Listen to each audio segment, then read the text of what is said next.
사랑하는 기쁨의 교회 성도 여러분, 안녕하세요. 오늘은 다 같이 다니엘서 1장의 말씀을 함께 묵상하도록 하겠습니다. 제가 여러분들을 위해서 다니엘서 1장 1절에서 9절의 말씀을 읽어드리도록 하겠습니다. 유다왕 여호야김이 다스린 지 3년이 되는 해에 바벨론 왕 느부갓네살이 예루살렘에 이르러 성을 에워쌌더니 주께서 유다왕 여호야김과 하나님의 전 그릇 얼마를 그의 손에 넘기심에 그가 그것을 가지고 신할 땅 자기의 신들의 신전에 가져다가 그 신들의 보물 창고에 두었더라. 왕이 환관장 아스부나스에게 말하여 이스라엘 자손 중에서 왕족과 귀족 몇 사람 곧 흠이 없고 용모가 아름다우며 모든 지혜를 통찰하며 지식에 통달하며 학문에 익숙하여 왕궁에 설 만한 소녀를 데려오게 하였고 그들에게 갈대아 사람의 학문과 언어를 가르치게 하였고 또 왕이 지정하여 그들에게 왕의 음식과 그가 마시는 포도주에서 날마다 쓸 것을 주어 3년을 기르게 하였으니 그 후에 그들은 왕 앞에 서게 될 것이었더라.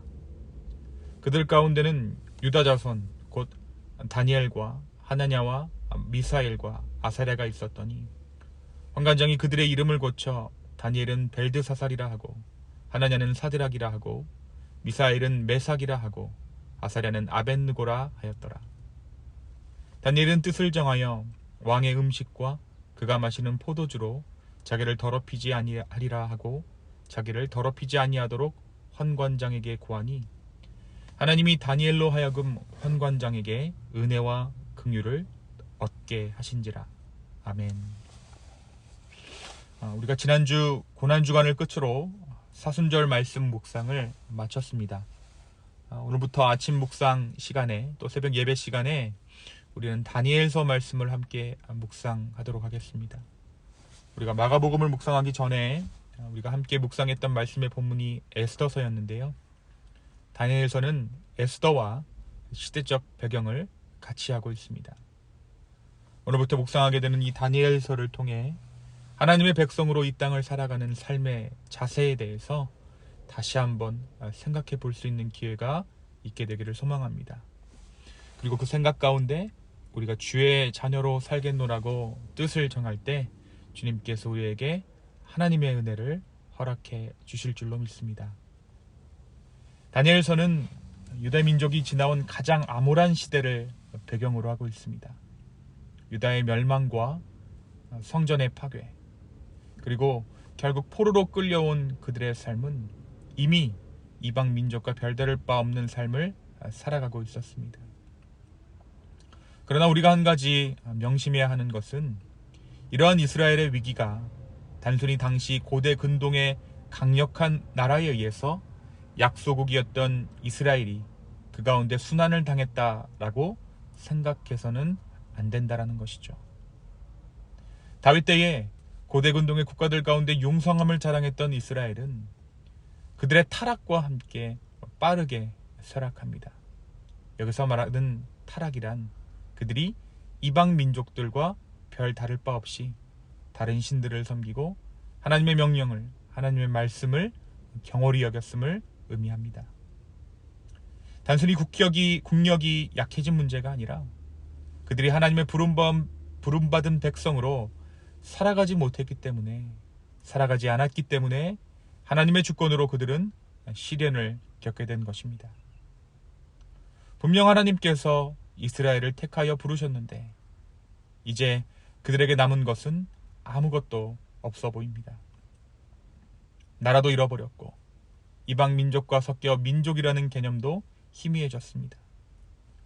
무엇보다 그들이 바로 서기 시작해야 할 영적인 초소의 성전이 무너져 버렸습니다. 여러분, 이 모든 상황이 무엇을 말해주고 있습니까? 어떻게 보면 이들의 운명은 지금 그들이 원하던 대로 되어버렸다는 것을 우리에게 보여주고 있어요. 그들은 성전을 경홀히 여겼습니다. 결국 성전이 무너졌어요. 그들은 이방 민족과 별다를 바 없이 살아가기를 소망했습니다. 그래서 하나님 앞에 왕을 구했었죠. 결국 그들은 이방 민족과 섞여 버렸습니다. 이제 그들에게 남아있는 것은 아무것도 없습니다. 그들의 소원대로 된 것입니다. 이제 하나님께서 부르신 민족 이스라엘이라는 말이 무색해질 정도로 그들을 하나의 나라다, 하나의 민족이다 라고 부르는 것조차 어렵게 된 상황인 것입니다. 이스라엘의 희망을 품을 수조차 없습니다. 이스라엘은 이제 무너졌습니다. 그들의 민족 또한 흩어져 버렸습니다. 독립운동을 펼칠 만한 리더도 명분도 정신도 살아있지 않았던 그 상황이었지만 그들이 완전히 끊어진 가운데 하나님의 일하심이 다시 한번 시작됩니다. 땅, 주권, 정신, 언어, 문화, 어느 조건 하나 이스라엘이 여전히 존재한다 또는 존재해야 한다라고 말하기 무색한 그때였습니다. 특별히 오늘 말씀이 왜 이들의 이름이 계명된 것부터 이야기하고 있을까요? 이 말은 그들의 정체성이 흔들리기 시작했다라는 것을 의미해요. 바벨론 사람들의 이름을 그들 가운데 붙였다라는 것은 그들의 민족성이, 이스라엘이라는 그 민족성이 뿌리째부터 흔들리기 시작했다. 그들의 민족성이 사라져버렸다라는 것을 의미합니다. 그렇다면 하나님은 어떻게 이 상황 가운데 일하셨습니까? 하나님은 다니엘이라는 소년을 통해 일하십니다. 이스라엘이 존재한다 라고 말하기 무색한 그때였지만 이스라엘을 향한 하나님의 부르심은 여전히 유효한 것이었고 하나님의 약속 또한 유효한 것이었습니다.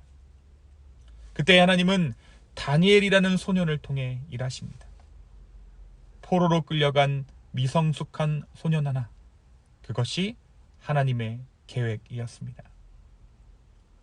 오늘 다니엘서 1장의 말씀은 우리에게 기묘한 상황 하나를 전하고 있어요. 느부갓네살 왕이 예루살렘을 삼킨 후에 하나님의 성전 기물 중 일부를 취해 자기가 모시는 신전에 보관했다라는 내용입니다. 그리고 느부갓네살 왕이 이스라엘에서 쓸만한 인재 몇을 자기 궁으로 보내라는 명령을 내립니다. 그런데 이 명령이 회복의 씨앗이 되었습니다. 빼앗긴 성전의 기물 몇과 이방 왕의 명령. 그런데 여기서 하나님의 새로운 역사가 시작되었습니다. 오늘 말씀은 다니엘이 뜻을 정하여 왕의 포도주로 그를 더럽히지 아니했다라고 기록하고 있어요. 그리고 이것을 위해 환관장에게 부탁했다라고 말씀은 기록합니다. 그렇습니다. 세상이 아무리 요동치고 믿음이 사라져가고 우리가 세워놓은 믿음의 기준들이 사라져가는 이때에 설령 믿고 있는 우리조차도 믿음을 가지고 사는 것에 대한 회의가 드는 이때에도 하나님께서는 하나님의 계획과 하나님의 사랑을 포기하시지 않는다라는 것이에요. 그리고 그 뜻을 자신의 삶을 더럽히지 않는, 뜻을 정해 자신의 삶을 더럽히지 않는 자들을 통해 주님은 주님의 일들을 진행시켜 나갑니다.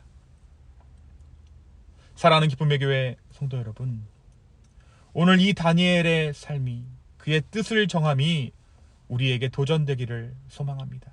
또한 우리의 삶에 소망되기를 원합니다. 오늘 말씀은 다니엘이 이방의 환관장에게 은혜를 입은 것을 두고 하나님의 섭리 가운데 일이었다라고 기록하고 있어요. 주님의 은혜가 사람을 통하여, 그것도 하나님을 채 알지도 못하는 사람을 통해 뜻을 정한 다니엘에게 임했던 것입니다.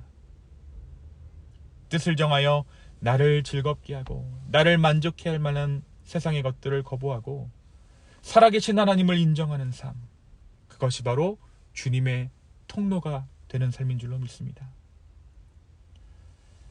우리가 살아가면서 수많은 세상의 것들을 요구하고 원하는 삶을 살아갈 수밖에 없지만 그럼에도 불구하고 하나님의 살아계심을 인정하는 삶을 살아가는 자들을 통해 주님은 주님의 일들을 이루어 가십니다.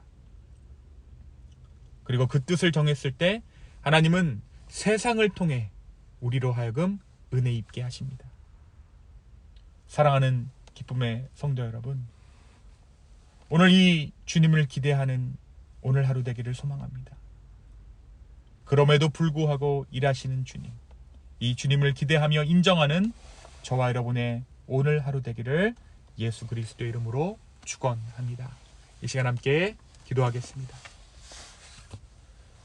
주님, 우리가 주님께 뜻을 정한 자들 될 수 있도록 주여 우리의 삶을 인도하여 주십시오. 아버지 하나님, 세상 가운데 모두가 자기가 원하는 대로 자기의 만족을 위하여 살아가는 것을 우리가 봅니다. 그래서 우리도 그렇게 살아가고 싶다라는 유혹을 받기도 합니다. 그러나 주님, 오늘 이 아침에 우리가 다시 한번 주님 앞에 우리의 마음을 정하고 뜻을 정하기를 소망합니다.